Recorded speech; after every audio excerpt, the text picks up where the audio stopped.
ಮಾರಕ ಕ್ಯಾನ್ಸರ್ಗೆ ಐಪಿಎಸ್ ಅಧಿಕಾರಿಯೊಬ್ಬರು ಬಲಿಯಾಗಿದ್ದಾರೆ. ಬೆಸ್ಕಾಂ ಜಾಗೃತ ದಳದ ಎಸ್ಪಿ ಲಾವಣ್ಯ ನಾರಾಯಣಪ್ಪ ಅವರು ಸಾವನ್ನಪ್ಪಿದ್ದಾರೆ. ಯೂಟ್ರಸ್ ಕ್ಯಾನ್ಸರ್ನಿಂದಾಗಿ ಎಸ್ಪಿ ಲಾವಣ್ಯ ಅವರು ಬಳಲ್ತಾ ಇದ್ರು. ವಿದ್ಯಾರಣ್ಯಪುರದಲ್ಲಿ ವಾಸ ಮಾಡ್ತಾ ಇದ್ದಂತ ಲಾವಣ್ಯ ನಾರಾಯಣಪ್ಪ ಅವರು ಸಾವನ್ನಪ್ಪಿದ್ದಾರೆ. ಚಿಕ್ಕಬಳ್ಳಾಪುರದ ಚಿಂತಾಮಣಿ ತಾಲೂಕಿನ ದೊಡ್ಡ ಗಂಜೂರು ಗ್ರಾಮದ ಲಾವಣ್ಯ ಅವರು 10 ವರ್ಷದ ಗಂಡು ಮಗು ಮತ್ತು 3 ವರ್ಷದ ಹೆಣ್ಣು ಮಗು ಇದೆ ಅವರಿಗೆ.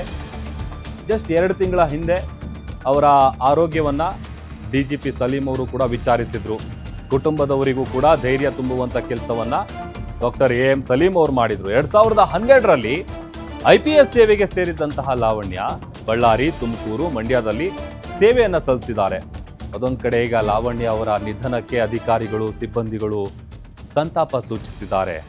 ಯೂಟ್ರಸ್ ಕ್ಯಾನ್ಸರ್ ಇತ್ತು ಅವರಿಗೆ, ಅದಕ್ಕೆ ಸಂಬಂಧಪಟ್ಟಂತೆ ಟ್ರೀಟ್ಮೆಂಟ್ ಕೂಡ ತೆಗೆದುಕೊಳ್ತಾ ಇದ್ರು. ಬಳ್ಳಾರಿ, ತುಮಕೂರು, ಮಂಡ್ಯ ಈ ಭಾಗದಲ್ಲೆಲ್ಲ ಅವರು ಸೇವೆ ಸಲ್ಲಿಸಿದ್ದಾರೆ. ಈಗ ಅವರ ನಿಧನಕ್ಕೆ ಅಧಿಕಾರಿಗಳು, ಸಿಬ್ಬಂದಿ ವರ್ಗ ಸಂತಾಪವನ್ನು ಸೂಚಿಸಿದ್ದಾರೆ.